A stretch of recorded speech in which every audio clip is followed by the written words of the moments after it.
Well, divorce is obviously a very highly emotional time. And I know a lot of concern is over where am I going to live? What should I do in terms of my next home? Well, we're going to talk about some of the things to consider, some of the factors to weigh as you are thinking about that next home purchase and where you're going to live after the divorce. We'll talk about whether or not it's a good idea to purchase a home during a divorce and more. That's all coming up.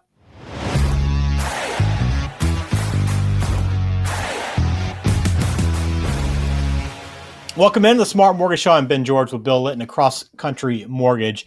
Bill, talking about divorce today. We maybe touched on this a little bit, but it's not something we've talked about a lot. But this is a time, I know this is tough for a lot of people, both emotionally and financially. And there's some things you got to think about if you are going through a divorce and looking for a home. Yeah, so there's really a couple things that we look at. One is, what are the legal ramifications? If you purchase a home and you're still married, is it a marital asset, right? That could be a problem because now you just purchased a home that you think you own, but your soon-to-be ex-partner actually has ownership in the home. That could be really painful. And then there's what are all the lending requirements around divorce, and how do we, kind of navigate through all of that? And it can be challenging to get there, but we actually.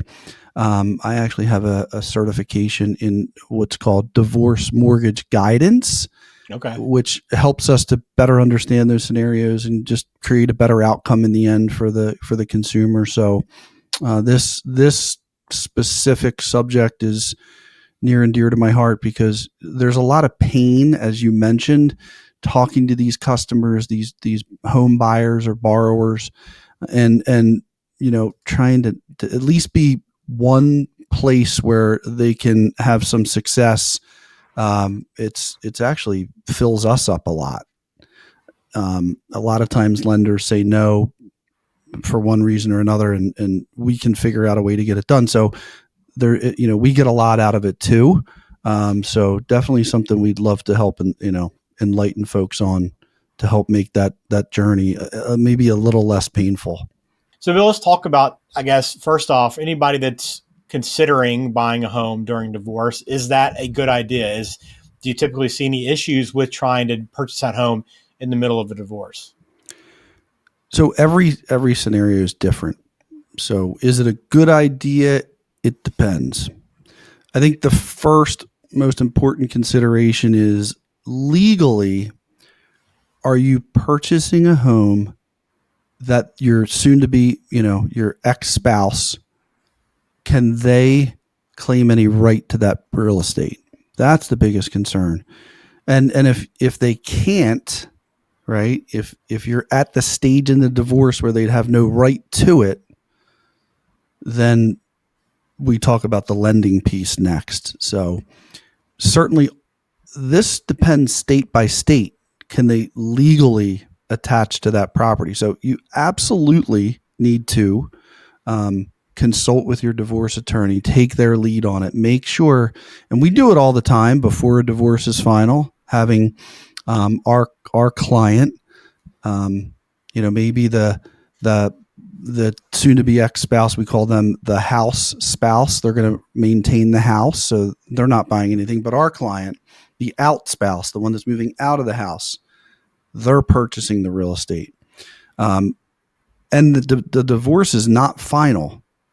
Are they able to do so? Definitely consult with your attorney. But a couple things that I've seen. One is in some instances, in some states, if you've legally filed for divorce, then anything after that you purchase in a real estate context, they don't have a right to. Okay. Again, consult your attorney on that. Okay. But I've seen that happen many times where, nope, we're filed, I can go buy. In other instances, it's been, we've completed the property settlement agreement. Okay. In other instances, I've seen where the attorney said, you know what, just to be sure, with the house spouse, the soon to be ex-spouse, would they be willing to sign a quitclaim deed, quitting any claim to the property? So there's different layers. There's actually different levels of protection to make certain that they can't come back on you. certainly your attorney, your divorce attorney, is going to be the best resource to help you understand when you can do that. And that's all, the legal aspect of them claiming right to the new property. Yeah, so legal piece is a big piece of it. Again, one to work with your attorney on. Let's look at your side of it, Bill, the lending process. What is different for someone that's going through divorce or is just coming out of a divorce that's finalized when they're buying their home? Is the process different or some of the questions that you're asking them different? Yeah, so a lot of different questions. One of the big ones is, do you have a completed property settlement agreement? Who gets what? And it doesn't mean we can't lend if you don't have that, but it does mean that it can be more complicated. So if you have a property settlement agreement, we're going to follow the property settlement agreement, and we're also going to follow any support orders that are part of that agreement. The support orders are going to say, do you have to pay or will you receive any support?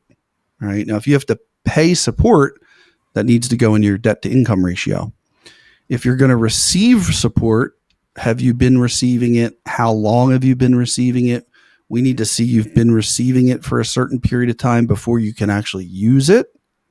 So we need to ask questions, verify receipt if we're going to use that support as income. Now, if you don't need the support and you don't have to pay any support, then we don't need to look at that at all. But that is probably the first place we go. And we have a list of questions that we go through. But the second one where we get kind of stopped most, or we find as an obstacle, would be the departing residence. Can you purchase the new house with the departed residence in your debt ratio? Can you carry both houses? That a lot of times can cause problems. Now, if sometimes divorce goes on for years. If the house spouse, person who's going to maintain and keep the house, the marital home, if they've been paying the mortgage on their own for the last 12 months and it's amicable and they're willing to provide that documentation, then that can help us remove it from the debt ratio. If the property settlement agreement states that the marital home is the sole responsibility of the house spouse, then in that case too, you can remove it from the debt ratio. So there's a lot to look at and consider, but I would say those considerations are probably the biggest. So what do you think in terms of someone is, I guess, thinking in this kind of process and just in this stage of life? Best just always coming in, sitting down with you, Cross Country Mortgage, that lender, just kind of talk through their options, kind of work through some of these questions and truly get that kind of peace of mind before moving forward. Well, and here, so absolutely before you move forward, you've got to have the conversation because there's too many potential obstacles that could cause a problem. The other side of that too, Ben, is if you're wondering, just call us. Let's talk about it. Don't be afraid. There's a way to, most times we figure out a way to make it work. And what we hear a lot is, I'm moving. This is a huge change. And now I'm moving out of the marital home and I really don't want to go into an apartment or a short-term solution. I want stability. I want to, put my roots somewhere else. And I'd rather not be, add an extra step. Moving is not fun. So if we can eliminate the need to have there be two moves and turn it into one move into the house that you're going to own and live in, I think that saves a lot of time, money, a heartache. Absolutely call so we can have that conversation. Yeah, and that's all things that are great benefits at this time. If you're going through divorce, I know all those things will make you feel a little bit better because it is a tough process. So again, reach out, smartmortgageshow.com to learn more, to get in touch with Bill and check out everything we've done and talked about here on the channel. We appreciate your support. As always, please subscribe to the channel if you haven't already. And Bill will talk to you again soon. Thanks so much.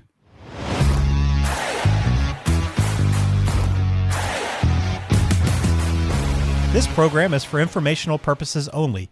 Please consult a qualified professional before taking any action. Bill Litton is a loan advisor and regional president with Cross Country Mortgage, NMLS number 147060.